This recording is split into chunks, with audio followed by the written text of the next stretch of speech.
Orient bell tiles studio से आप देख रहे हैं एबीपी न्यूज। नमस्कार, मैं हूं संदीप चौधरी। आज सीधा सवाल में एक बहुत ही दिलचस्प राजनीतिक घटनाक्रम जो अनफोल्ड हो रहा है उस पर आपका ध्यान आकर्षण करना चाहूंगा। कमाल हो रहा है, बीजेपी परेशान है। आप कहेंगे अरे बीजेपी क्यों परेशान होगी, गदगद होना चाहिए।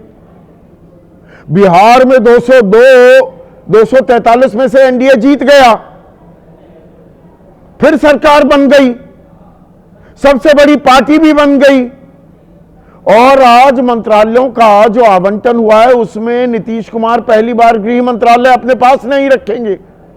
यानी कि गाहे बगाहे कहीं ना कहीं ये अब स्वीकार किया जा रहा है कि बीजेपी बिग ब्रदर है। बिहार में, देश में तो है ही, तो गदगद होगी, वो परेशान क्यों होगी? यही तो हैरान करने वाली बात है। पिछले कुछ दिनों में आपने ध्यान दिया होगा, प्रधानमंत्री नरेंद्र मोदी से लेकर तमाम कद्दावर नेता बीजेपी के वो विपक्ष को ज्ञान दे रहे हैं, कांग्रेस से रहो सावधान। कि तेजस्वी भैया तुम तो इसलिए हार गए, कांग्रेस साथ थी, ये कमजोर कड़ी थी। अब शिवराज सिंह चौहान कह रहे हैं ममता दी ध्यान रखना, ये कांग्रेस के साथ हाथ मत मिला लेना। अरे उन्होंने तो मिलाया ही नहीं, 2024 के लोकसभा चुनाव में भी नहीं मिलाया। पर कहा जा रहा है, ताकीद की जा रही है, चेताया जा रहा है अखिलेश यादव को भी कि भाई कांग्रेस से बचकर रहना, यह लुटिया डुबो देती है। तो तमाम क्षेत्रीय दल यानी कि जो विपक्षी खेमा है, यानी कि जो इंडिया गठबंधन है, उनके नेताओं को कहा जा रहा है ये कांग्रेस अपना वोट बैंक वापस जा रही है, ये परजीवी है। तो अगर कांग्रेस ये कर रही है अपने घटकों के साथ, ये तो बातें खिल जानी चाहिए बीजेपी की। कॉमन सेंस तो ये कहती है ना कि आपस में ही मरो, बटोगे तो कटोगे, आपस में लड़ते रहो। योगी आदित्यनाथ तो अपने मूल परंपरागत वोटर को ये कहते हैं बटेंगे तो कटेंगे, पर विपक्ष अगर बट रहा है तो कटेगा, तो परेशान क्यों है बीजेपी? या दरअसल कहानी कुछ और भी है साथ में।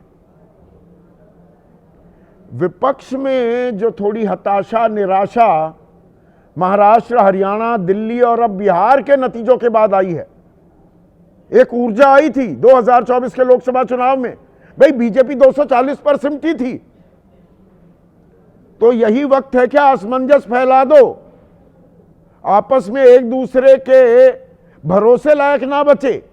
क्या ये करने की कोशिश है, या गाहे बगाहे ये भी जानती है बीजेपी की अगर ये साथ रहे तो दिक्कत आ सकती है आने वाले दिनों में।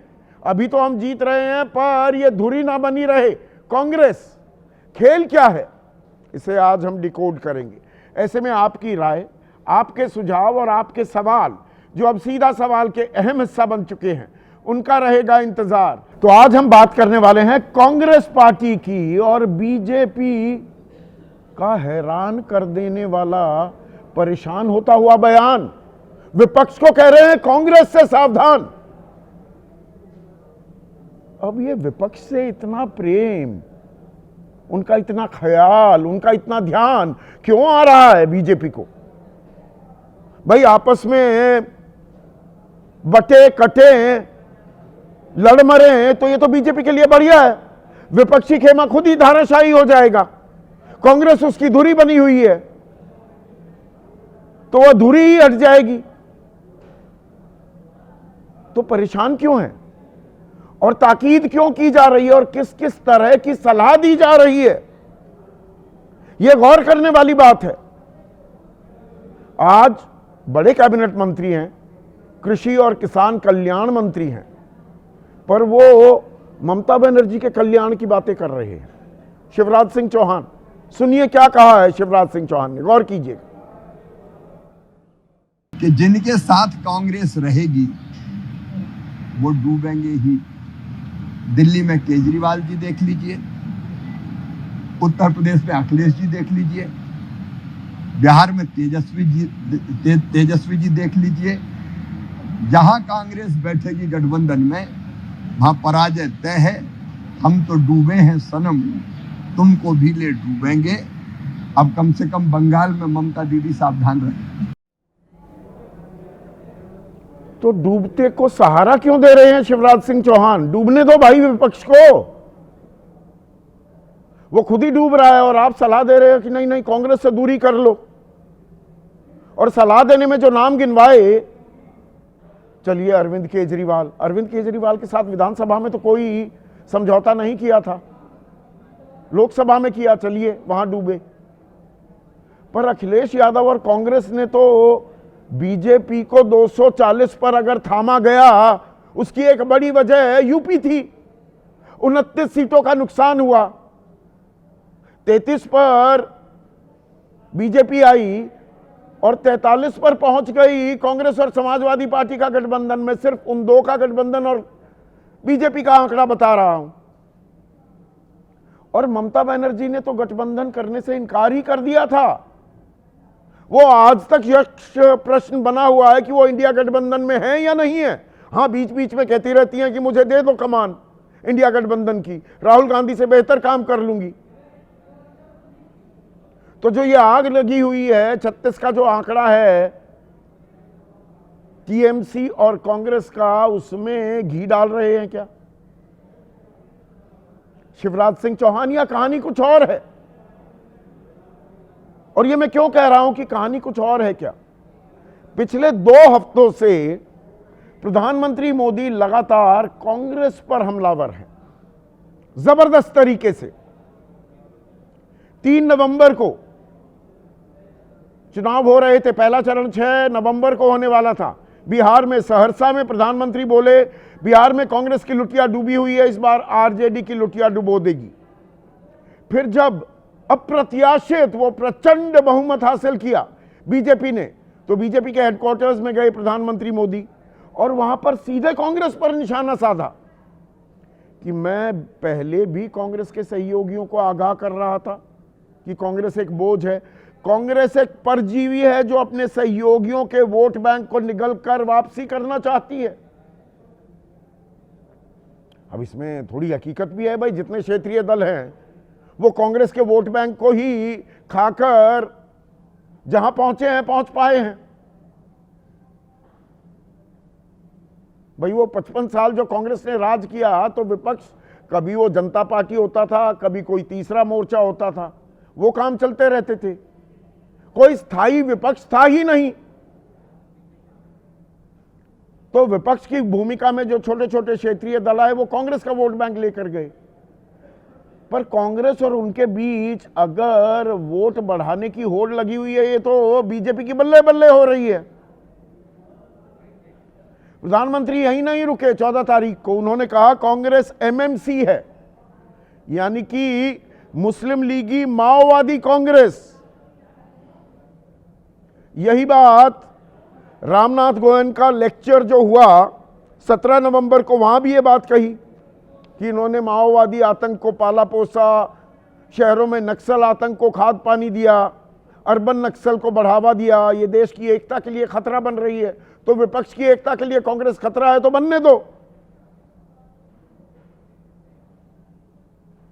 या बीजेपी बहुत दूर तक की सोचती है जब भी रणनीति बनाती है। आपको ध्यान होगा दर्शकों, 2014 में कांग्रेस की ऐसी गत हुई, ऐसी भद पिटी, 44 सीटों पर आकर सिमट गई थी 10 साल देश पर राज करने के बाद। लोगों की ऐसी नाराजगी थी कांग्रेस सरकार से, नेता प्रतिपक्ष नहीं चुन पाई, थे ही नहीं। 55 सांसद चाहिए थे, वो थे ही नहीं। तो एक नारा बुलंद किया गया था, कांग्रेस मुक्त भारत, कि कांग्रेस का सफाया कर देंगे। बाद में उसमें तरमीम होने लगी, आरएसएस से बयान आया, नहीं नहीं हम किसी भी संगठन को, किसी पार्टी को खत्म करने के पक्ष में नहीं है। पर 2019 में भी नेता प्रतिपक्ष नहीं चुन पाई कांग्रेस, क्योंकि कांग्रेस और विपक्ष में कोई एकता हो ही नहीं पा रही थी, वो ढांचा खाका बन ही नहीं पा रहा था। तो 52 पर आई कांग्रेस, लेकिन और इसमें भी देखिए राजनीति में क्या कुछ हो जाता है। जो आज 10वीं बार मुख्यमंत्री बन गए हैं नीतीश कुमार और मंत्रालयों का आवंटन भी हो गया, उन्होंने ही 2022 सितंबर में इंडिया गठबंधन बनाने का एक खाका तैयार किया था।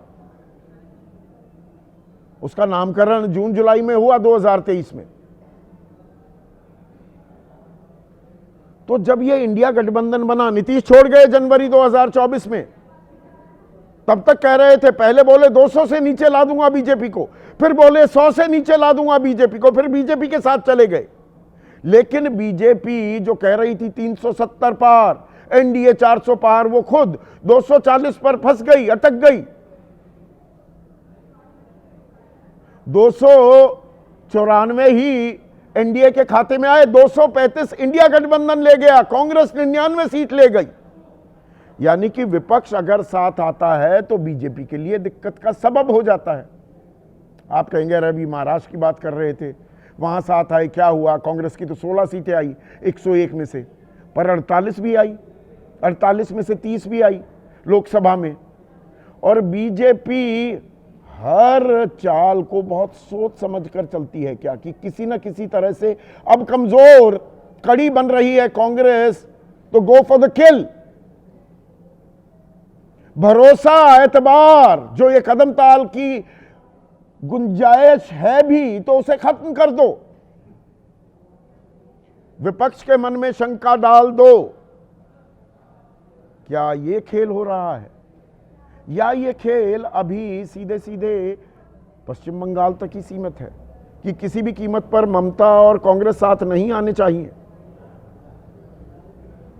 एंटी इनकम्बेंसी वाला वोट कांग्रेस अलग जाएगी तो कहीं वो ना ले जाए जो वैसे बीजेपी को मिले। इसी पर आज हम चर्चा करने वाले हैं। लेकिन चर्चा करूं उससे पहले एक बात तो बताना भूल ही गया। वो कांग्रेस मुक्त भारत की बात थी, पर बीजेपी कांग्रेस युक्त हो गई है। भारत कांग्रेस मुक्त तो हुआ नहीं, पर बीजेपी कांग्रेस युक्त हो गई है। एडीआर की रिपोर्ट थी 2021 की, पहले 7 साल में ही 399 नेता कांग्रेस के बीजेपी में आ गए। राहुल गांधी के जो सबसे खासम खास दाएं और बाएं हमेशा दिखने वाले ज्योतिरादित्य सिंधिया, जितिन प्रसाद, आरपीएन सिंह और मिलिंद देवड़ा बीजेपी में है। मिलिंद देवड़ा शिवसेना में है, बीजेपी के ही घटक। नवीन जिंदल जी, घोटाला किया, कोयला घोटाला, बीजेपी में है। किरण चौधरी, अमरिंदर सिंह, अशोक चौहान जी, आदर्श घोटाला किया, आदर्श उम्मीदवार बनकर आ गए हैं बीजेपी में। हिमंता बिस्वा शर्मा, वो तो पुरानी कहानी हो गई, नारदा शारदा स्कैम के आरोपी आज उनके सम्मानित मुख्यमंत्री हैं। अब ये फेहरिस्त इतनी लंबी है कि नाम गिनवाने लगूंगा तो बहुत वक्त चला जाएगा।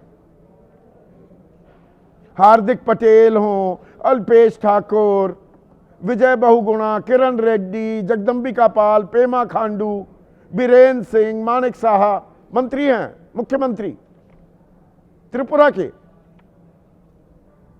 कहां से आए? ऐसे में आज का सीधा सवाल, विपक्ष को बीजेपी का ज्ञान, कांग्रेस से रहो सावधान। और भारत कांग्रेस मुक्त, बीजेपी कांग्रेस युक्त। दिलचस्प विरोधाभास है, डिलिशियस आयरनी जिसे कहते हैं अंग्रेजी में। आज चर्चा में किसी भी राजनीतिक दल के किसी नुमाइंदे को नहीं बुलाया, वो तो आपस में आरोप लगाते रहेंगे, वो बात ही नहीं समझ में आएगी खेल क्या हो रहा है। तो आज स्टूडियो में मेरे साथ मनोज राजन त्रिपाठी हैं, वरिष्ठ पत्रकार हैं, लेखक भी हैं, स्क्रीन पे प्ले राइटर भी हैं, फिल्में भी लिखी हैं, कसारी मसारी लिखी है। अब ये क्या कसारी मसारी है ये भी देखना होगा। राकेश शुक्ला हैं, जाने माने पत्रकार हैं। विजय त्रिवेदी, किसी परिचय के मोहताज नहीं। आशुतोष, सत्यहिंदी.com नाम का डिजिटल प्लेटफॉर्म भी चलाते हैं, स्तंभकार भी हैं, विश्लेषक भी हैं। आदेश रावल इस पैनल में सबसे युवा, तजर्बा इन्हें भी अच्छा खासा है, कंसल्टिंग एडिटर हैं मॉलिटिक्स के। नीरजा चौधरी दशकों से देश की राजनीति को कवर करती आई हैं और बीजेपी और कांग्रेस के अंदर खाने क्या खेल चलते हैं भली भांति जानती भी हैं।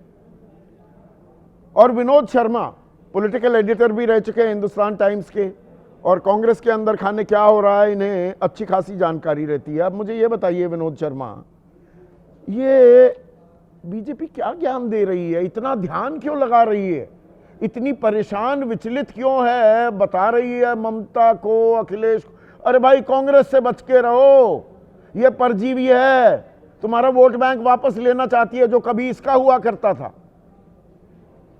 देखिए ऐसा है क्या है कि पार्टनर, राजनीति की बात अभी कर लेते हैं एक मिनट में। साइकोलॉजी में एक फिनोमेनन है जिसको बोलते हैं नार्सिसिस्टिक पर्सनैलिटी डिसऑर्डर। वो ये होता है कि जिस व्यक्ति को ये प्रॉब्लम होती है उसको permanently a sense of victory चाहिए, उसको permanently a sense of admiration चाहिए, और वैसे लोग इस दुनिया में रहते हैं जो इस इमेज के साथ रहना चाहते हैं कि वो जीते हुए हैं। हारी हुई पार्टी को आप रोज उल्हाना देते हैं, आप उनकी तरह तरह की उनकी बातें बनाते हैं, आपको डर किस बात का है? आप जीतने के बाद भी डरते हैं। कांग्रेस पार्टी सही में अकेली पार्टी है, हालांकि आज के दिन उसका नियंत्रण जहां पर है वो ठीक नहीं हो रहा, उसके कंट्रोल रूम में गड़बड़ है थोड़ी सी, लेकिन वो पार्टी के पास वो इनहेरेंट स्ट्रेंथ है जिसके चलते वो तमाम देश में बीजेपी से लड़ सकती है। लेकिन वो क्या लड़ पाएगी ये देखने वाली बात है, और ये बीजेपी वाले बार बार इसलिए बोलते नहीं हैं। तो बीजेपी वाले आपस में लड़ा रहे हैं क्या, इंडिया गठबंधन में स्थायित्व ना आए, वो सचिवालय बनाते नहीं, संयोजक बनाते नहीं, अभी थोड़ी हार भी चल रही है, कमजोर थोड़ा सा महसूस कर रहे हैं, तो आधे गोइंग फॉर द किल कि अब कमजोर नब्ज है अभी दबा दो। जी ऐसा होगा नहीं कि जो हो लोग या ना हो, उनकी रणनीति है क्या ये? देखने में तो उनकी रणनीति लगती है ना भाई, जो मरा हुआ है उस पे आप निशाना साध रहे हो, मतलब इंश्योर कर रहे हो कि लगता है कि मर गया लेकिन इंश्योर कर लो 2 गोली और। आप फिल्मों में देखते हैं ना, वो आ रहा होता है, देखता है एक गोली मार दी, फिर नजदीक आके दोबारा 2 गोली और मारते हैं। This is the criminals intent की वह इंश्योर करता है कि ये शव में परिवर्तित हो जाए जिंदा आदमी। लेकिन मैं ये कह रहा हूं कि राजनीति is very different from drama, और ड्रामा इसलिए हो रहा है कांग्रेस पार्टी के साथ कि वो पात्र बन गई है ड्रामे की। उसकी जो लीडरशिप है उसको अपना घर संजा के रखना है। आप उसकी जो लीडरशिप है, हारे हुए जीते हुए इलेक्शन हार जाती है। अब जैसे हरियाणा में हारी, हालांकि ये बात अलग है कि वोट चोरी की बात होती है, वो अलग विषय है, लेकिन कांग्रेस पार्टी का जो आज के दिन स्थिति है उस स्थिति में परमानेंटली बीजेपी उसको रखना चाहती है। और इसके असमंजस है ना। अब वो शशि थरूर आजकल कसीदे पढ़े जा रहे हैं प्रधानमंत्री मोदी के बारे में, वो राष्ट्रपति यानी कि अध्यक्ष चुनाव, प्रेसिडेंट सिलेक्शन कांग्रेस का, वो लड़ने वाला शख्स आजकल कसीदे पढ़ रहा है प्रधानमंत्री मोदी के बारे में। अरे भाई, और कांग्रेस को समझ नहीं आ रहा, रखे साथ में कि कह दे कि भैया जाओ, अगर इतनी प्यारी लग रही है बीजेपी। वो चाहता है कि कांग्रेस पार्टी उसको निकाल दे, लेकिन कांग्रेस पार्टी इसलिए नहीं निकाल रही है कि अगर वो खुद से निकलेगा तो उसके अपने जो उसकी मेंबरशिप है पार्लियामेंट की, उसको छोड़ना पड़ेगा, उसको रिजाइन करना पड़ेगा। कश्मकश इस इशू पे है, और कोई कश्मकश नहीं है। वो चाहता है कि मुझे कांग्रेस पार्टी निकाल दे, और कांग्रेस पार्टी कहती है कि हम तो नहीं निकालेंगे तुम्हें, अपने आप से निकलो, और हमारे यहाँ से निकलो तो पार्लियामेंट से भी निकलो। ममता बनर्जी को सलाह दे रहे हैं शिवराज सिंह चौहान की कांग्रेस से सावधान रहना। ममता तो हाथ ही नहीं मिलाने को अभी तैयार कांग्रेस से। देखिए ऐसा है कि शिवराज सिंह चौहान भी पता नहीं किस पद के लिए एप्लीकेशन दे रहे हैं क्योंकि वो हैं तो कृषि मंत्री, लेकिन उनके घर में उनकी जो राजनीतिक खेती है वो शायद तबाह हो चुकी है जहां तक केंद्र का सवाल है। लेकिन उस पे हम क्यों जाते हैं, जितने लोग हैं वहां पर बीजेपी में उतनी बातें करते हैं कांग्रेस पार्टी के बारे में। लेकिन सच्चाई ये है कि कांग्रेस आज के दिन हंसी का और दया का पात्र बनी हुई है, और उसको it has to put its house in order. इसके बिना कुछ नहीं होगा। अगर आप देखने में वीक लगोगे तो आता जाता आप पे तंज कसेगा, आप पे पत्थर मारेगा। और कांग्रेस की आज के दिन ये जो स्थिति हुई है वो कांग्रेस की अपनी गलतियों के कारण हुई है। उसकी जो पार्टी ऑर्गेनाइजेशन है वो बिल्कुल मोरीबंद है, डीप कोमा में है। उसको जिंदा करने की जरूरत है, कौन करेगा? जो लोग तो मतलब इसको कान दूसरे तरीके से पकड़े नीरजा चौधरी। तो दरअसल जो विनोद शर्मा बिना लाग लपेट कह रहे हैं, यहाँ ये कोई ध्यान या कोई संवेदनाएं या कोई सलाह नहीं दी जा रही है विपक्षी खेमे को। ये दरअसल कमजोर नब्ज को और दबाया जा रहा है। आपस में संबंधों में थोड़ी अब जो तलखी सी आती दिख रही है इंडिया गठबंधन में, उसको और मजबूती लाने की कोशिश की जा रही है, उस तलखी को और बढ़ाने की कोशिश की जा रही है। देखिए, ये तो बहुत हैरानी की बात थी कि इतनी बड़ी शानदार जीत के बाद प्रधानमंत्री कांग्रेस के ऊपर फोकस करते हैं और उनके एलाइज को कहते हैं कि आप इनसे हाथ मत मिलाइए, आपकी लुटिया दबा देंगे, जैसा कि बिहार में किया है। अब मतलब क्या 4/5 विक्ट्री थी ना बिहार में, 10वीं बार नीतीश कुमार ने ओथ लिया और बिहार के लोग बहुत एक्सपेक्टेशन से देख रहे हैं। और एक्चुअली कंट्रोल में भाजपा है, कंट्रोल में जनता दल यू नहीं है। हालांकि 43 से वो नहीं, वो तो दिख गया आज नीरजा। देखिए, तो मैं भी थोड़ा बहुत जानता हूं नीतीश कुमार को, नीतीश कुमार की राजनीति के तौर तरीकों को। नीतीश कुमार कुछ भी हो जाए, पहली बात तो वो मुख्यमंत्री वही रहेंगे कुछ भी हो जाए, और दूसरा कुछ भी हो जाए वो गृह मंत्रालय का पद का विभाग तो छोड़ने को किसी कीमत पर तैयार नहीं होते, और वो सम्राट चौधरी को दिया गया है। तो इससे दिख रहा है कि रिश्ते क्या हैं, कहां स्टैंड कर रहे हैं। बिग ब्रदर आज की तारीख में बीजेपी हो गया है। बिल्कुल, वो तो क्लियर है, सिंगल लार्जेस्ट पार्टी भी हो गए, कंट्रोल में वो है। नीतीश कुमार को एक कारण से रखा गया है क्योंकि उनकी अभी भी पकड़ है, एक सहानुभूति का वोट था, थैंक यू वोट था उनके लिए, तो वो सब तो क्लियर है।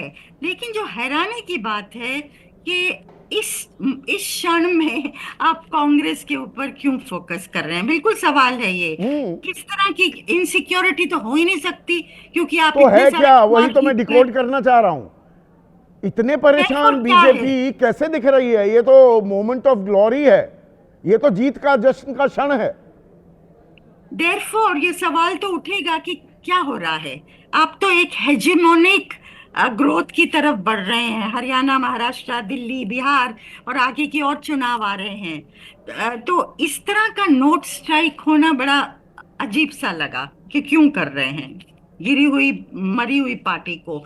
लेकिन विनोद ने जो सवाल उठाया वो ज्यादा अहम सवाल है। छोड़िए भाजपा को, छोड़िए रीजनल पार्टीज को, कांग्रेस है अभी भी 99 लोकसभा सीट्स। कांग्रेस के नेता लीडर ऑफ ऑपोजिशन है। Congress grand old party of India है। कांग्रेस एक नेशनल पार्टी है। उसके अलाइज जो इंडिया में है, आम आदमी पार्टी अब है कि नहीं अलाई पता नहीं, वो उसको छोड़ दीजिए, बाकी तो वन स्टेट फिनोमिनन है ना। बाकी पार्टियां जितनी भी हैं मजबूत हैं अपने स्टेट्स में। तो क्या कांग्रेस को अब चीजों को देखना नहीं चाहिए हमारे साथ ये क्यों हो रहा है? क्यों हम रिवाइव नहीं कर पा रहे? क्या गलती हो रही है? क्या गड़बड़ हो रही है? क्यों ऑर्गेनाइजेशन पे ध्यान नहीं दे पा रहे हैं? इतनी शानदार यात्राएं राहुल गांधी ने की हैं, उसके बावजूद क्यों नहीं रिवाइवल हो रहा? क्या सिर्फ आप लीडर की छवि को बिल्ड कर रहे हैं और ऑर्गेनाइजेशन की तरफ बिल्कुल ध्यान नहीं गया? इसके अंदर क्या गाहे बगाए एक विमर्श और शुरू हो गया है Neerja, correct me if I am wrong, कि कांग्रेस का एक धड़ा कह रहा है कि देखिए जब तक हम अपना पुराना वोट बैंक, वो मुस्लिम दलित जो कंबाइन है, उसको नहीं ले पाएंगे तब तक हम आगे कैसे बढ़ेंगे। और वो वोट तो हमारे घटक ही लेकर गए हैं, तो हमें उनसे साथ भी थोड़ी कुश्ती, थोड़ा दंगल करना पड़ेगा। और उसी बात को दरअसल बढ़ा रही है क्या बीजेपी? वो मन में शको शुबा पैदा कर रही है घटकों के कि कांग्रेस अपना वोट बैंक बढ़ाने की फिराक में है। देखिए, ये बात तो सही है कि ग्राउंड लेवल पे आप जाइए। मैं गई, पटना में थी तो मैं सदाकत आश्रम गई, जो कि कांग्रेस का हेडक्वार्टर्स था। फर्स्ट प्रेसिडेंट का घर होता था, राजेंद्र प्रसाद का। बहुत हिस्टोरिक जगह है, वहां बहुत सारे कांग्रेसी बैठे हुए थे, पुराने नए। लेकिन कंट्रोल रूम सदाकत आश्रम में नहीं था। कंट्रोल रूम कहीं गर्दनी बाग में किसी के घर में थे जहां डिसीजंस हो रही थी। और आप हैरान होंगे ये सुन के, जिससे मैंने बात की, जो वो बैठा हुआ था कांग्रेस का लॉयल कार्यकर्ता, कुछ लोग 20 साल से 30 साल से भी थे, हर एक शख्स ने कहा कि कांग्रेस को अब अलग जाना चाहिए, कांग्रेस को रिवाइव करने के लिए और किसी से गठबंधन नहीं करना। 5 साल लगे, 10 साल लगे, इस तरह तो हम मरते ही जाएंगे। तो एक ग्राउंड लेवल से अलग से आवाज आ रही है। जो भी निर्णय होगा उसको तो मशवरा, उसमें सलाह मशवरा अब मैं करके एक अहम सवाल कंसल्टेशन पूछूंगा प्रोसेस के आपसे थ्रू नीरजा होगा। जी। देखिए, कांग्रेस 44 पर आई तो 282 आई बीजेपी, कांग्रेस 52 पर रही तो 303 पर चली गई बीजेपी। जैसे ही ट्रिपल डिजिट को छूती नजर आई, 99, 100 पकड़ लीजिए उसको भी, तो बीजेपी 240 पर आ जाती है। कांग्रेस ट्रिपल डिजिट में तो बीजेपी अपने दम पर बहुमत नहीं ले पाएगी, या ये मुश्किल है? ये भी आकलन है क्या बीजेपी के रणनीतिकारों का? ऑब्वियसली होगा ये संदीप, ये क्यों नहीं होगा? वो लोग तो they are in it for जीत ना, उनको तो जीतना, हर इलेक्शन जीतना, उनको जीतना है। तो इसीलिए योगी आदित्यनाथ, ठीक है मैम, इसीलिए आशुतोष, योगी आदित्यनाथ जो अपने वोटरों को कहते हैं बटेंगे तो कटेंगे, जो वो नारा बुलंद किया था और आज तक वो चल रहा है, 1 साल से ज्यादा हो गया, ये दरअसल विपक्ष पर लागू कर रहा है क्या बीजेपी का नेतृत्व, कि इनको बांट दो तो ये अपने आप कट जाएंगे, बटेंगे तो कटेंगे? ये हो रहा है। देखो संदीप, आपके सवालों का जवाब देने के पहले पहली बात तो समझ लीजिए, ये साइकोलॉजिकल वॉरफेयर है, मॉडर्न साइकोलॉजिकल पॉलिटिकल वॉरफेयर है, इसको हमें समझना चाहिए। और हमारे बीच के जो पत्रकार लोग हैं और जो मित्र लोग हैं, उनको भी ये समझना चाहिए कि भारतीय जनता पार्टी एक ऐसे वॉरफेयर में करती है कि बहुत सारे वो लोग भी वही भाषा बोलते हैं जो बीजेपी चाहती है बोलने के लिए। अब अगर आप प्रधानमंत्री के बयान को ही ले लीजिए, प्रधानमंत्री ने क्या कहा? कांग्रेस खा जाती है या खा जाएगी। हाँ हाँ, परजीवी कहा, मतलब इसकी सबसे बड़ी परजीवी अगर कोई पार्टी थी तो भारतीय जनता पार्टी। पंजाब के अंदर अकाली दल को खाया, असम में असम गण परिषद को खाया, महाराष्ट्र के अंदर शिवसेना को खाया, एलजेपी के कितने टुकड़े हो गए पता ही नहीं, हरियाणा के अंदर चौटाला को खत्म किया, कश्मीर के अंदर पीडीपी को खत्म किया, और उसके अलावा उड़ीसा के अंदर बीजू जनता दल को खत्म किया। एआईडीएमके खड़ी नहीं हो पा रही क्योंकि बीजेपी वहां लगातार घुसी हुई है, और जनता दल यूनाइटेड का आधा जनता दल यूनाइटेड का भाजपाईकरण हो गया है। गुजरात के अंदर, राजस्थान के अंदर, मध्य प्रदेश के अंदर, जहां समाजवादी आंदोलन बहुत मजबूत एक जमाने में हुआ करता था, जनसंघ और भारतीय जनता पार्टी ने उनको कंधे से कंधा मिलाया और उनको वहां से खत्म कर दिया। तो सबसे बड़ी परजीवी कौन हुई? कौन अपने सहयोगियों को खा गया? उनकी कीमत पर कौन बड़ा हो गया? हम इस पर चर्चा ही नहीं करते, इस पर बात नहीं करते। तो ये जो बीजेपी का जो प्रोपेगेंडा वॉरफेयर है, ये गजब का है, और ये भारत की राजनीति में बिल्कुल नया फिनोमिनन है। किस हद तक प्रोपेगेंडा को रिलेंटलेसली आप करिए कि आधे से ज्यादा लोग जो बीजेपी के सपोर्टर नहीं है वो भी वही भाषा बोले जो बीजेपी चाहती है। दूसरी बात, कांग्रेस को दोष देना बहुत आसान काम है। क्या 2014 के पहले विपक्ष को कंटेम्प्ट से देखा जाता था? क्या विपक्ष के जो फाइनेंसेस हैं उसको खत्म कर दिया जाता था? क्या विपक्ष के लोगों को जो सत्ता में बैठे उनको गिरफ्तार कर लिया जाता था? हेमंत विश्व शर्मा और अरविंद केजरीवाल इसका उदाहरण, क्या उनके खातों को सीज कर दिया जाता था? क्या उनके पर ईडी के छापे पड़ते थे? क्या उनके पॉलिटिकल पार्टीज को पूरी तरीके से तोड़ने की कोशिश की जाती थी? क्या बीच चुनाव के अंदर इनकम टैक्स के लोग आके बैठ जाते थे? और क्या इलेक्शन कमीशन उस तरीके से बिहेव करता था जिस तरीके से आज बिहेव करते हैं? आज की तारीख में जब विपक्ष के पास अगर चुनाव लड़, और मीडिया का जो रोल है वो तो आप देख ही रहे हैं, मुझे बताने की जरूरत नहीं है। मीडिया सिर्फ विपक्ष पे हमला करता है, हम इसके बारे में चर्चा ही नहीं करते, और हम बार बार कहते हैं कांग्रेस तो खत्म हो गई, कांग्रेस तो बर्बाद हो गई, कांग्रेस की लीडरशिप के पास कोई दम नहीं है।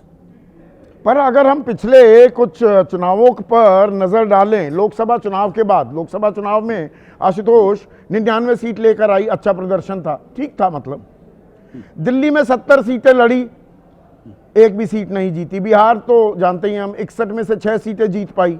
महाराष्ट्र में 101 में से 16 सीटें जीती, जम्मू कश्मीर में 39 में से 6 सीटें जीती। हरियाणा और झारखंड को मैं थोड़ा अभी अलग कर रहा हूं। हरियाणा में 42% का स्ट्राइक रेट था, 37 सीटें लेकर आई, और 16 सीटें 30 में से झारखंड में भी लेकर आई। पर कांग्रेस का प्रदर्शन गिरता दिख रहा है, इट्स स्लाइडिंग डाउनवर्ड। जहां एक ताकत दिख रही थी, एक मजबूती आती दिख रही थी। संदीप, जो बातें मैंने कही, अगर यही बातें क्या अगर 2014 के पहले होती तो क्या भारतीय जनता पार्टी उठ खड़ी होती? मेरे सवाल, सुबह से शाम तक अगर मीडिया सिर्फ भारतीय जनता पार्टी को ही कोसता और मनमोहन सिंह की तारीफ करता तो क्या होता? अगर दो चीज, हरियाणा के अंदर मुझे एक पत्रकार बता दिए जिसने कहा होगा कि हरियाणा के अंदर भारतीय जनता पार्टी की जीत हो रही है। एक पत्रकार मुझे बता दीजिए, भारतीय जनता पार्टी वहां जीत जाती है। तो वोट चोरी के आरोप एक तरफ, नहीं तो वोट चोरी के आरोपों में भी तो एक कदमताल चाहिए, एक निरंतरता चाहिए। 14 दिन की वोटर अधिकार यात्रा 17 अगस्त से 1 सितंबर तक की राहुल गांधी ने, 57 दिन गायब हो गए। तेजस्वी खेमे में एक हड़कंप मचा हुआ था कि ये लोगों को समझ ही नहीं आ रहा, ये बड़ा मुद्दा है ही नहीं। संदीप ये मत उनकी भी बोलिए, तो राहुल सुई गांधी अटक जाती गायब है ना कांग्रेस नेतृत्व की। नहीं, राहुल गांधी गायब हो गए, ये तो भारतीय जनता पार्टी का नैरेटिव है ना। हमारा आप क्यों तो उस 57 चक्कर दिन फंसे नहीं हुए? थे ना ना ना ना ना, मैं आपसे पूछ रहा हूं, मैं नहीं फंसता हूं। अरे भाई, अगर तेजस्वी यादव 143 सीटों में लड़ते हुए 130 सीट जाते तब तो मैं मानता कांग्रेस पार्टी का प्रदर्शन खराब है। जो पार्टी 143 सीटों पर लड़ रही थी वाकई 30 से कम पे सिमट जाती है, 25 पर। और जो principal opposition main political party है उसके बारे में कोई बात ही नहीं करना चाहता। राहुल गांधी के बारे में तो यही कंफ्यूजन फैला रही है क्या? वही घूम फिर कर हम वहीं आ रहे हैं। एक सेकंड विजय त्रिवेदी, हाँ एक बार बात करिए, पूरी करिए। Let me complete. हाँ, जब राहुल गांधी वोट अधिकार यात्रा निकालते हैं तब वो तेजस्वी का एजेंडा खराब करते हैं। राहुल गांधी जब वहां नहीं जाते तब वो तेजस्वी का एजेंडा खराब, तो तय कर लीजिए। नहीं, ये हम कैसे तय करें? राहुल गांधी के नहीं ना ना, जो सामने दिखता है मैं तो उस हिसाब से विश्लेषण करूंगा। अब अडानी पर हमलावर हैं राहुल गांधी लगातार, लेकिन अडानी के मामले पर फिर विपक्षी एका कहां चली जाती है? शरद पवार कहीं और हो लेते हैं, ममता बनर्जी कहीं और हो लेती हैं। ये सवाल शरद पवार से पूछिए ना, ममता बनर्जी से पूछिए। नहीं तो कांग्रेस के अंदर भी तो कोई दिक्कत होगी कि सबको साथ लेकर साध नहीं पा रही है। ये कांग्रेस को नहीं देखना होगा अगर दूरी बनना है तो। नहीं, कांग्रेस, ये विपक्षी एकता के लिए सिर्फ कांग्रेस जिम्मेदार है। ममता बनर्जी की कोई जिम्मेदारी, राष्ट्र के प्रति, देश के प्रति ममता बनर्जी की कोई जिम्मेदारी नहीं है। शरद पवार की कोई जिम्मेदारी नहीं है, स्टालिन की कोई जिम्मेदारी नहीं है। मैं आपसे पूछता हूं, बड़े को सबको साथ लेकर चलना होगा। सबसे बड़ा दल, सबसे बड़ा घटक विपक्षी खेमे में कौन है? वो कांग्रेस है। तो फिर आज तक संयोजक नहीं बन पाया, ना सचिवालय बन पाया आशुतोष इंडिया गठबंधन का, ना एजेंडा तय हो पाया। भारतीय जनता पार्टी आज तक अपना अध्यक्ष तय नहीं कर पाई पिछले 2 साल से। बिहार के अंदर आरजेडी सबसे बड़ी पार्टी, सबको साथ लेके क्यों नहीं चल पाई? ये फेयर पॉइंट है आपका, ये फेयर पॉइंट है विजय त्रिवेदी। अब ये कांग्रेस पर हमलावर, परजीवी, आशुतोष जो कह रहे हैं, दरअसल आशुतोष की बातों को हम ध्यान से सुने तो बीजेपी तो बहुत बड़ी परजीवी पार्टी है कांग्रेस के मुकाबले, और बीजेपी तो भारत मुक्त, कांग्रेस मुक्त भारत बनाने चली थी, खुद हो गई कांग्रेस युक्त बीजेपी। मतलब कांग्रेस का कौन नेता जिसको चोर बताया, घपलेबाज बताया, भ्रष्टाचारी बताया? सबके लिए दरवाजे तो खोल रखे हैं। कांग्रेस से दिक्कत है, कांग्रेसियों से नहीं।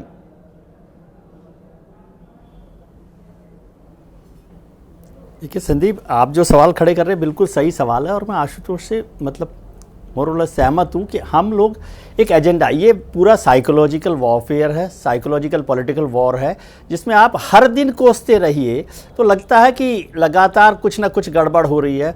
ये कांग्रेस पार्टी जो है वो कुछ नहीं है, कमज़ोर पार्टी है, लगातार परजीवी का आशुतोष ने बता दिया। आप इसको दूसरे तरीके से देखिए कि कांग्रेस के पक्ष से देखेंगे तो कांग्रेस से टूटकर ममता बनर्जी बना लेती है, शरद पवार बना लेते हैं, संगमा साहब बना लेते हैं। तो कांग्रेस से जो पॉलिटिकल पार्टीज आज रीजनल पार्टीज है वो मोर और लेस कांग्रेस के खाते से, कांग्रेस के फूड से बनी है।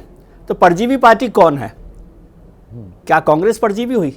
पहली बात। दूसरी बात, हम लोग कांग्रेस को कमजोर समझ रहे हैं, भारतीय जनता पार्टी क्यों नहीं कमजोर समझ रही सर? हाँ। क्योंकि 20% वोट, ऑलमोस्ट 20% वोट कांग्रेस के पास है, यानी हर पांचवा हिंदुस्तानी आज भी कांग्रेस के साथ खड़ा हुआ है। 2024 के चुनाव नतीजों को देखें तो सबसे बेहतर परफॉर्मेंस कांग्रेस की रही, वो 52 से 99 पर आ गई, ऑलमोस्ट 90% 80% जंप है। जो सबसे बड़ी पार्टी थी वो 303 से 240 पर आई, लेकिन आप उस पर सवाल नहीं खड़े करते, वो तो 52 से 99 पर आ गई ना। हिमाचल को देखिए, हिमाचल में उन्होंने सरकार बना रखी है, हरियाणा में सरकार बना रखी है, वहाँ पर कर्नाटक में सरकार बना रखी है, और इस देश की प्रिंसिपल अपोजिशन पार्टी कांग्रेस है। भारतीय जनता पार्टी को ये बात तो समझ में आती है कि जब भारतीय भी जनता कांग्रेस पार्टी मजबूत समझ रही है कि ये थोड़ा सा तो अभी वो ठोकर खाई भारतीय है, जनता थोड़ी पार्टी को कमजोर नुकसान- हुई है, ताकत फिर से रीगेन कर ली। अभी 2029 की लड़ाई तो बहुत दूर है कि इनको साथ नहीं रहने देना, ये रणनीति पर काम कर रही है क्या बीजेपी? कि कमजोर बिल्कुल। अभी महसूस कर रहे हैं, इसी एक दूसरे रणनीति पर, पर क्योंकि वो थोड़ा सा साथ रहेंगे। एतबार कम हो रहा है, तो अब इनमें रायता फैला दो थोड़ा। कांग्रेस के साथ यदि सब हो जाएंगे तो बीजेपी के लिए मुश्किल हो जाएगी ना। आप 235 सीटें देख रहे हैं ना 2024 के चुनाव में, वो तो कांग्रेस क्या है, अपना घर थोड़ा सा ठीक कर ले। आप सोचिए गुजरात के 2017 के चुनाव देखिए, जब वो 77 पर आते तो बीजेपी को 99 पर रोक देते। अब उसका अगला स्टेप क्या होना चाहिए था कि गुजरात में 2022 में कांग्रेस की सरकार हो, कांग्रेस की सरकार होनी चाहिए थी 2022 में, लेकिन वो सारा का सारा खत्म कर दिया। तो वो कांग्रेस अपना घर ठीक करे, कांग्रेस अपने को बेहतर करे। उत्तर प्रदेश में देख लीजिए ना, समाजवादी पार्टी और कांग्रेस मिल गए तो कहां पहुंचा दिया उन्होंने भारतीय जनता पार्टी को लोकसभा चुनावों में। तो वही ये साइकोलॉजिकल वारफेयर में संदीप जी भी रोजाना ये करें, विजय त्रिवेदी भी रोज करें। ये कहीं पे निगाहें, कहीं पे निशाना भी हो रहा है क्या? बात तो हो रही है ममता दीदी ध्यान देना, कांग्रेस पे भरोसा मत करो। दरअसल खेल अगले साल नहीं, उससे अगले साल का है। यूपी सेमीफाइनल होगा सत्ता का, और यूपी में गच्चा खाया बीजेपी ने। भाई 33 पर रह गई ना, 29 सीटों का नुकसान हुआ। दो लड़के साथ हो गए कि भाई विधानसभा चुनाव में कोई कमाल नहीं कर पाए, पर कमाल तो किया ना लोकसभा में। तो किसी भी गुंजाइश को, उस संभावना स्ट्रोक आशंका को मजबूत नहीं होने देना चाहती बीजेपी। देखिए, सबसे बड़ी दिक्कत जो है वो मेढक तोलने वाली है। तो गठबंधन की जो प्रॉब्लम है, चाहे वो जनता दल से आप ले लीजिए, कभी से ले लीजिए, इंदिरा गांधी के ज़माने से ले लीजिए, ये हमेशा फुदक के एक मेढक रखा तो छठा कूद गया, छठा कूदा, उनको ये बात मालूम है। अब आती है बात उत्तर प्रदेश की। 2027 का चुनाव वास्तव में, और उत्तर प्रदेश का चुनाव हमेशा से भारतीय जनता पार्टी के लिए या किसी भी पार्टी के लिए बहुत बड़ा चुनाव होता है। अखिलेश यादव ने, क्योंकि मैं कांग्रेस को अभी पीछे का डब्बा मानता हूं, अखिलेश यादव ने इंजन से लेके गार्ड तक का डब्बा अपना खुद बना के रखा हुआ था, और पीडीए का फार्मूला उनका सक्सेसफुल रहा। छोटी सी बात है, अगर उत्तर प्रदेश में प्रदर्शन पिछली बार के चुनाव जैसा हो गया होता तो आज एनडीए की सरकार नहीं होती, आज फिर एक बार बीजेपी की अपनी थंपिंग मेजॉरिटी के साथ सरकार होती, और एनडीए का नाम हम उसको नहीं दे रहे होते। 2024 के चुनाव के लिए अखिलेश यादव को ये समझाने की कोशिश, या बंगाल में किसी ममता बनर्जी को समझाने की कोशिश कि कांग्रेस आपको खाएगी। आप गौर करिए ना, उत्तर प्रदेश में कांग्रेस, जो हमारे दर्शक है सुनील कुमार पानीपत वासी, वो कह रहे हैं बीजेपी जानती है कि कांग्रेस अकेली पड़ेगी तभी जीत का रास्ता तैयार होगा और साफ हो जाएगा। 100% कांग्रेस ही तो थी। कांग्रेस के से पिछड़ा तोड़कर, मुसलमान तोड़कर, यादव तोड़कर मुलायम सिंह ने अपनी राजनीति बनाई, अपनी पार्टी बनाई, वो खड़े हुए। इसी में से काशीराम का आंदोलन आता है, मायावती उसमें पुट डालती है, उन्होंने दलितों को किनारे किया और उन्होंने अपनी राजनीति की। ये सब कांग्रेस का था। वही कांग्रेस, हमारे नरेश अग्रवाल हैं, वो बयान देते थे कि राम नहीं रम है, लेकिन आज नरेश अग्रवाल भारतीय जनता पार्टी में है, उनका बेटा नितिन अग्रवाल उत्तर प्रदेश का कैबिनेट आबकारी मंत्री है। तो ये 2024 का चुनाव है, लेकिन भारतीय जनता पार्टी को कांग्रेस पर देखने की बजाय उत्तर कांग्रेस परजीवी भी है, मुस्लिम लीगी माओवादी पार्टी भी है, पर वो ज्योतिरादित्य सिंधिया हो, जितिन प्रसाद हो, आरपीएन सिंह, ये तमाम लोग, नवीन जिंदल, अशोक चौहान, हिमंता बिस्वा शर्मा, अमरिंदर सिंह, किरण चौधरी, मतलब इतनी लंबी फेहरिस्त, सबके सब। जगदम्बिका पाल एक दिन के मुख्यमंत्री थे उत्तर प्रदेश में। हाँ, वो आ जाएंगे, वो भी आ जाएंगे। कांग्रेस से टूटे, अपनी कांग्रेस बनाई, उसके बाद बीजेपी में आ गए। इस पूरी डिबेट में अभी तक जो आशुतोष जी ने जो बात कही थी, वो सबसे परफेक्ट है। परजीवी पार्टी वास्तव में वही है, लेकिन अखिलेश यादव का कुछ बनना बिगड़ना नहीं है। अगर कांग्रेस से दूर रहने की बात कर रहे हैं तो इससे अखिलेश यादव का बनना बिगड़ना नहीं है, कांग्रेस का ही बनना बिगड़ना है उत्तर प्रदेश में। लेकिन एक बात फाइनली कह दूं आपसे, उत्तर प्रदेश में अखिलेश यादव से बड़ी चुनौती अगर भारतीय जनता की पार्टी के पास है तो वो खुद योगी आदित्यनाथ है। उस चीज से निपटना पड़ेगा उनको, क्योंकि उसी चीज की वजह से ही उत्तर प्रदेश में जो गत हुई थी भारतीय जनता पार्टी की लोकसभा चुनाव में, जब तक उसका इलाज नहीं होगा, उसका समाधान नहीं निकालेंगे, फिर एक बार मोदी योगी के कंधे में हाथ रख के फोटो नहीं खिंचाते या ये नहीं बताते कि ऑल इज वेल, तब तक उत्तर प्रदेश में बीजेपी फिलहाल मुझे उठती दिखाई नहीं दे रही, जो सबसे इंपॉर्टेंट है। पर इसमें फिर बात तो वही, कांग्रेस को अलग थलग करना है, ये रणनीति अपना रहे हैं। ये रणनीति आने वाली पश्चिम बंगाल के चुनाव से नहीं जुड़ी हुई है, ये आने वाली राजनीति से जुड़ा हुआ एक दांव खेला जा रहा है क्या राकेश भाई? आपने एक बात कही कि क्या कोई रणनीति है, मुझे आपकी उस बात पे दम लगा। रणनीति ये है कि मोदी जी जो राजनीतिक फ्रेम बना हुआ है, वो खाका खींच दिया ना, 3 नवंबर को बोल रहे हैं, 14 नवंबर को, दो जगह बोले, 15 नवंबर 17 नवंबर, एक निरंतरता है कांग्रेस पर हमला। जो राजनीतिक फ्रेम है उसमें वो क्षेत्रीय दल और कांग्रेस का कोलाज नहीं चाहते। वो चाहते हैं कि उस फ्रेम में कांग्रेस रहे। पिछले जो 4 राज्यों का विधानसभा चुनाव हुआ उसमें कांग्रेस कहीं ना कहीं फ्रेम से नीचे खिसक गई। सभी लोग हम चर्चा करने लगे क्षेत्रीय दलों की, कांग्रेस बिल्कुल बैक पे चली गई। मोदी जी चाहते हैं कि फ्रेम पे कांग्रेस रहे और भारतीय जनता पार्टी कांग्रेस से लड़ती हुई दिखाई दे। मोदी जी नहीं चाहते कि क्षेत्रीय दलों के साथ भाजपा बहुत ही अहम लड़ती हुई पॉइंट दिखे। आप कह रहे हैं कि दरअसल बीजेपी, अब इसमें पश्चिम बंगाल भी जोड़ना पड़ेगा, मैं ज्यादा दूर की बात कर रहा था। पश्चिम बंगाल में बीजेपी ममता बनाम मोदी नहीं होने देना चाह रही है इस चुनाव, आप ये कह रहे हैं? नहीं, देखिए लड़ तो रही है हर जगह क्षेत्रीय दलों से भाजपा, हाँ, लेकिन राष्ट्रीय परिदृश्य में वो चाहती है कि कांग्रेस बनाम भाजपा दिखना चाहिए। तो जब ये अभी सारे चर्चा में ये विषय आया मैं वही कि तो कांग्रेस ना बन जाए, कांग्रेस मोदी बनाम ममता में राष्ट्रीय मुद्दे कैसे उठाएंगे? वहां लड़ना तो पड़ेगा पश्चिम बंगाल के मुद्दे पर। अगर ममता को लोग ये बोल रहे कांग्रेस 4 राज्यों के चुनाव में अधमरी हो गई, मतलब पीट पीट के उसको अधमरा कर दिए। मोदी जी कांग्रेस को दवाई दे के फिर से खड़ा कर रहे हैं कि तुम खड़े हो और अपने आप को बड़ा दिखाओ। फिर आप कह रहे हैं कि तमाम तरह की जो माओवादी और मुस्लिम लीग टाइप का, आप ये देखिए संदीप भाई कि जब आप भीड़ पे रहते हैं तो नेता को कैसे पहचाना जाता है? जब उसके गले में बहुत सारी मालाएं होती हैं। क्षेत्रीय दलों की भीड़ में यदि कांग्रेस को अलग दिखाना है तो ये माला पहनानी पड़ेगी, और मोदी जी ने वही माला पहना के कांग्रेस को फिर से अलग खड़ा किया है, और ये उनकी रणनीति है। एक छोटा सा आंकड़ा देखिएगा, 2024 के चुनाव में 23 करोड़ 69 लाख वोट भारतीय जनता पार्टी को मिलते हैं।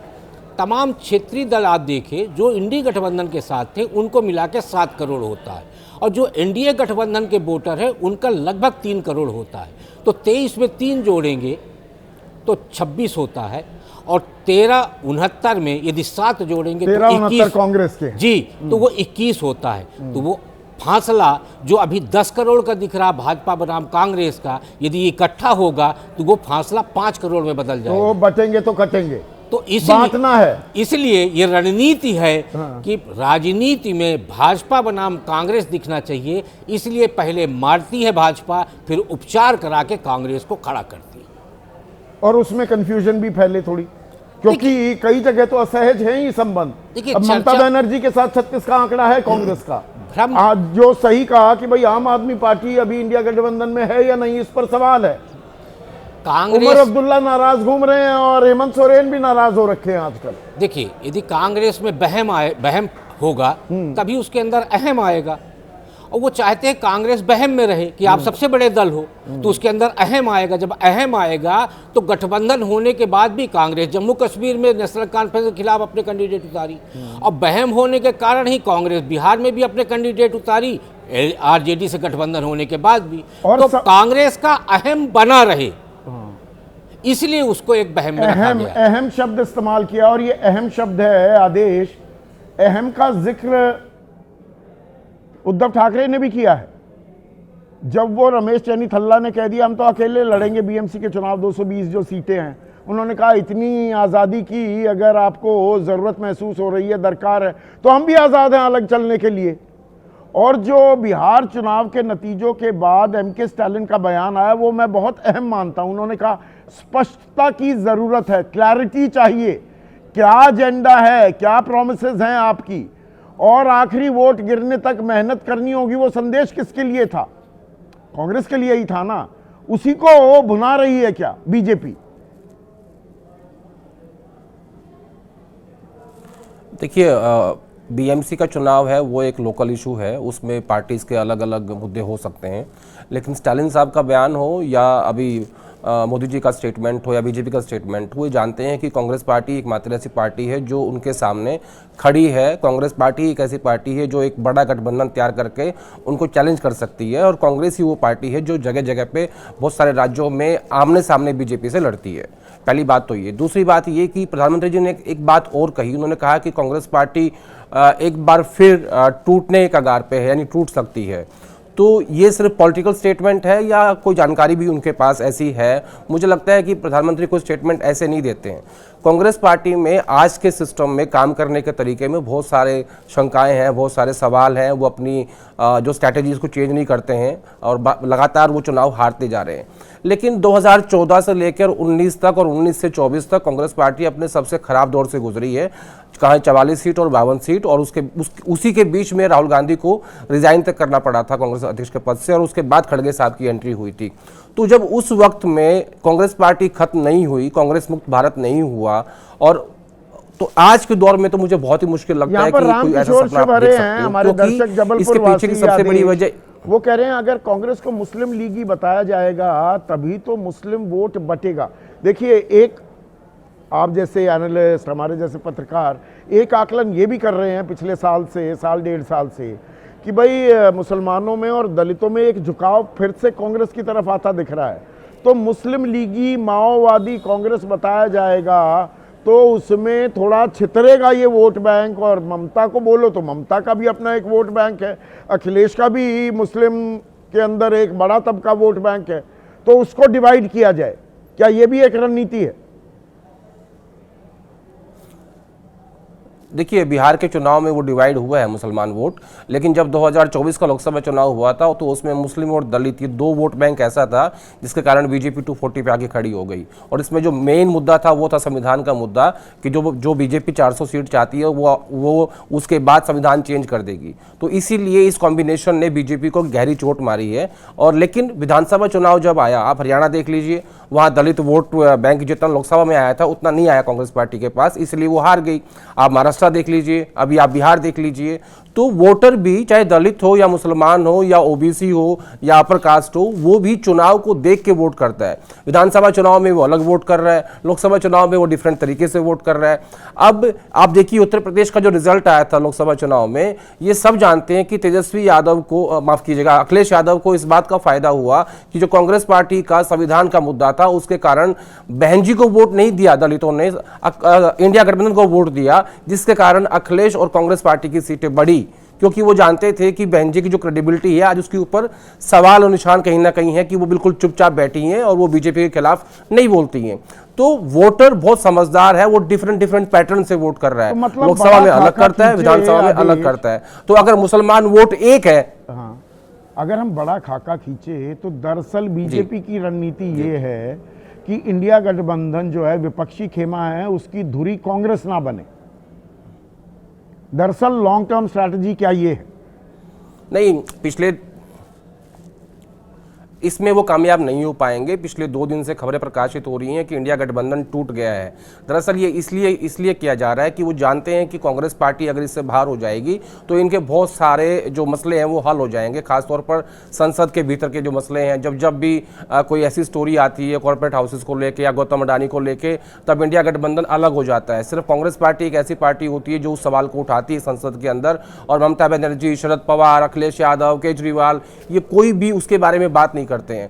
बाकी सारे इश्यूज के ऊपर इंडिया गठबंधन एक है। और रही बात टूटने की, गठबंधन तब टूटता है जब कोई नया बनता है। यूपीए खत्म हुआ जब इंडिया गठबंधन बना, और अगर इसके टूटने की खबरें बार बार छपवाई जा रही हैं तो इसके पीछे एक स्ट्रैटेजी है, एक मकसद है। मेरा ऐसा मानना है व्यक्तिगत रूप से कि इंडिया गठबंधन नहीं टूट सकता जब तक 2029 के चुनाव से पहले कोई नया गठबंधन है भी, कोई संयोजक नहीं, कोई सचिवालय नहीं, या ये चुनाव से पहले का एक गठबंधन है, एक बड़ा इनफॉर्मल सा, अनौपचारिक सा एक समूह बना लिया है आपने।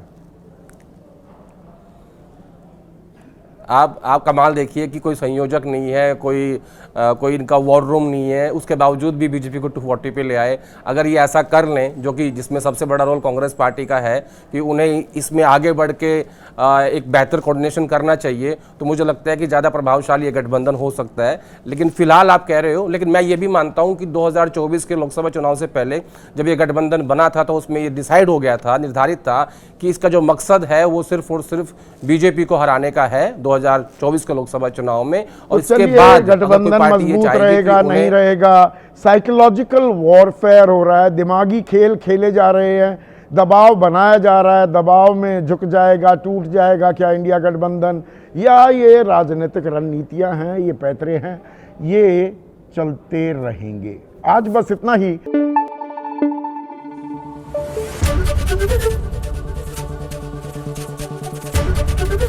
एबीपी न्यूज आपको रखे आगे।